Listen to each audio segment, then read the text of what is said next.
2025 भर्तियों का वर्ष आज ही सुनिश्चित करें अपना सिलेक्शन और डाउनलोड करें तैयारी कर लो ऐप।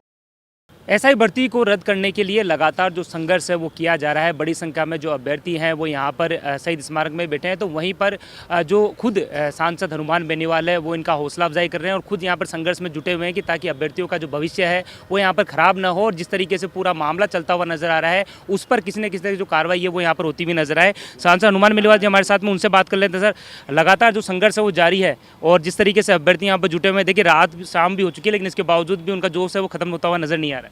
देखिए 50 दिन से ज़्यादा का समय हो गया, 52-53 दिन हो गए और करीब 44-45 दिन तो धरना स्थल पे हो गए। ये अब तक का शहीद स्मारक पे किसी पॉलिटिकल पार्टी का सबसे लंबा आंदोलन है। जेल भरो आंदोलन, युवा आक्रोश महारैली जिसमें लाख से ज़्यादा संख्या में जवान आए प्रदेश के, और सबकी एक ही इच्छा है कि इस प्रदेश को बचाएं। आने वाली जो हमारी नौजवान पीढ़ी है उसको कैसे बचाएं, किस तरह वापस लोगों का भरोसा इस राजस्थान की सरकार पे, आरपीएससी पे, हर भर्ती परीक्षा पे, माध्यमिक शिक्षा बोर्ड, कर्मचारी, इस पर भरोसा कायम कैसे हो। जिस तरह फर्जी डिग्रियों का हब बन गया राजस्थान, जिस तरह के हालात बन रहे हैं, कहीं गाय कॉपी खा रही है तो कहीं किराना स्टोर में कॉपी जच रही है, कहीं सड़क पे को हो रहा है, तो जिस तरह की घटनाएं राजस्थान के अंदर हो रही है, निश्चित रूप से राजस्थान के माथे पे एक कलंक लगा है। और अब बच्चों के मन में ये हो गया कि हर परीक्षा का पेपर आउट होगा। भजनलाल जी से उम्मीद थी लोगों को, जब बीजेपी की सरकार आई, इन्होंने सड़क पे वादा किया जब ये लोग चल रहे थे 23 के चुनाव में कि हम सत्ता में आएंगे, एसआई भर्ती रद्द करेंगे, आरपीएससी का पुनर्गठन करेंगे। उस समय कांग्रेस के कई नेता भी बात करते थे। सरकार बनने के बाद जिस तरह बैकफुट पे आए, एसओजी जाँच कर रही है, लेकिन 105-7 से ज़्यादा लोग अभी तक नहीं पकड़े गए। इतने ही लोग पकड़े, 500 ज़्यादा फर्जी बता रही है। इनके मंत्री कह रहे हैं कि 200-300 सही हो सकते हैं, मतलब 500 फर्जी है।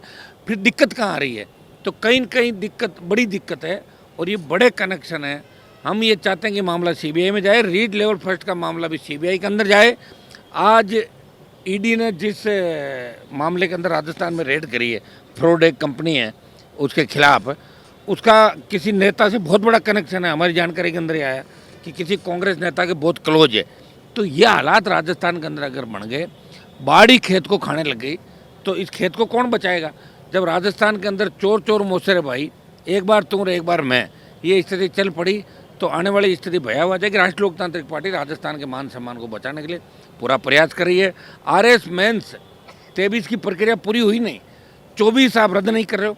2 मुख्यमंत्री 50-50 विधायक लिख के दे रहे हैं। एक सांसद आपका बैठा है सड़क पे, वो बच्चे यूनिवर्सिटी में बैठे हैं। यहाँ भी मेरे पास 2-3 दिन से लगातार बच्चे आ रहे हैं। तो इसमें क्या जिद है? और प्रदेश अध्यक्ष साहब के कह रहे हैं, सीएम खुद से डेलीगेशन मिला तो सीएम को रद्द करनी चाहिए आरएस मेंस का चॉइस का एग्जाम। फर्स्ट ग्रेड भर्ती को लेकर बच्चे आंदोलित है, हज़ारों बच्चे आंदोलित है, तो इसको भी रद्द करना चाहिए। रद्द किया, इसको आगे करके तारीख, और इसको तारीख आगे करें। आखिर भजनलाल जी किसके कहने से चल रहे हैं, क्या कर रहे हैं, कोई अता पता नहीं है और कोई गारंटी नहीं ले सकता कि सरकार मैं काम करा सकता हूँ। सारे ब्यूरोक्रेट सरकार को चला रहे हैं। चीफ सेक्रेटरी की अलग दुकान है, शेखर अग्रवाल की अलग दुकान है, 3-4 दिल्ली में पावर सेंटर है और 4-5 पावर सेंटर राजस्थान के अंदर। ये सरकार पूरी तरीके से फेल है और अब राजस्थान की जनता को सड़कों पर आना होगा। प्रधानमंत्री जी से हमने समय मांगा है, जैसे ही समय मिलेगा हम उनको उनका वादा भी याद दिलाएंगे। उनका तो पेपर माफिया को पाताल से ढूंढ लेंगे, तो बता देंगे उनको कब ढूंढोगे पाताल से। ये हमने समय मांगा है। आरएस के अभ्यर्थियों को जिस तरीके से जो आंदोलन है वो यहाँ पर करते हुए, खुद किरोड़ीलाल मीणा भी वहाँ पर पहुँचे थे और उसके बाद में मदन राठौड़ वहाँ पर पहुँच के पूरी तरीके से उनको आश्वासन दिया था कि एक समय दिया था कि उस समय पे आपकी बात मान ली जाएगी, लेकिन वो समय निकल गया और अभी भी बड़ी संख्या में जो अभ्यर्थी वहाँ बैठे जिनकी तबियत लगातार बिगड़ती हुई नजर आ रही है। उनको बैठे रहना चाहिए। मेरी यही सलाह है कि हम भी उनके साथ ही बैठें, क्योंकि उसमें कई तरह के पॉलिटिकल पार्टियां, संगठन भी है, तो हम भी नहीं चाहते वो अपना आंदोलन करें। हम उन बच्चों के साथ हैं पहले दिन से और हम चाह रहे हैं कि आरएस मेंस की एग्ज़ाम आगे बढ़नी चाहिए। हमने कई बार आंदोलनों में साथ दिया, एग्ज़ाम आगे भी बढ़वाए। तो ये सरकार को जिद छोड़ के और इन बच्चों की और फर्स्ट ग्रेड की दोनों एग्ज़ाम की तिथि आगे बढ़ानी चाहिए अभी भी। लेकिन जिस तरह से आरएस वाले जो बता रहे हैं कि दिया कुमारी जो डिप्टी सीएम है, दोनों डिप्टी सीएम ने लिख के दे दिया, लेकिन आखिर क्यों उनकी बात नहीं मानी जाती? क्या सरकार के उसमें नहीं है, क्या कुछ सुनाई नहीं दे पा रहा, या आखिर किस तरह से देख रहे हैं कि आखिर कौन उनकी जो सुनवाई करेगा? ब्यूरोक्रेट्स भी नहीं सुन पा रहा और आखिर इस तरीके से लगातार उनका जो संघर्ष है वो बढ़ता हुआ नजर आ रहा है। अब तो सड़कों पर ही निकलेगा 3.5 साल, ऐसे ही करना पड़ेगा हर मामले का। सड़क पर लड़ेंगे तो कामयाबी मिलेगी। और बंद कमरों के अंदर बैठ के जो वातावरण चल रहा है, एक बार ये सारे मिले हुए हैं। पहले गहलोत वसुंधरा मिले हुए थे, अब मुझे लग रहा है गहलोत और ये इनकी जो पुरानी कांग्रेस की टीम है ये सारे भजनलाल से मिले हुए हैं। भजनलाल ने कहा ना कि कांग्रेस के नेता अंधेरे में मेरे से मिलने के लिए आते हैं, तो कह दिया था, सच्चाई निकल गई मुंह से। तो चोर चोर मुसरे भाई, ये चल रहा है राजस्थान के अंदर। आरपीएससी के नए जो मुखिया है वो बन चुके हैं, तो ऐसे में उम्मीदें काफ़ी है, क्योंकि आपने भी कहा था अकेले व्यक्ति कुछ नहीं कर सकते, वो ईमानदार व्यक्ति है, सुलझे हुए व्यक्ति हैं, लेकिन उनको टीम चाहिए। टीम के बिना अकेला कप्तान लड़ाई थोड़ी लगा, उसके कप्तान के साथ सैनिक भी होने चाहिए, उसकी टीम होनी चाहिए।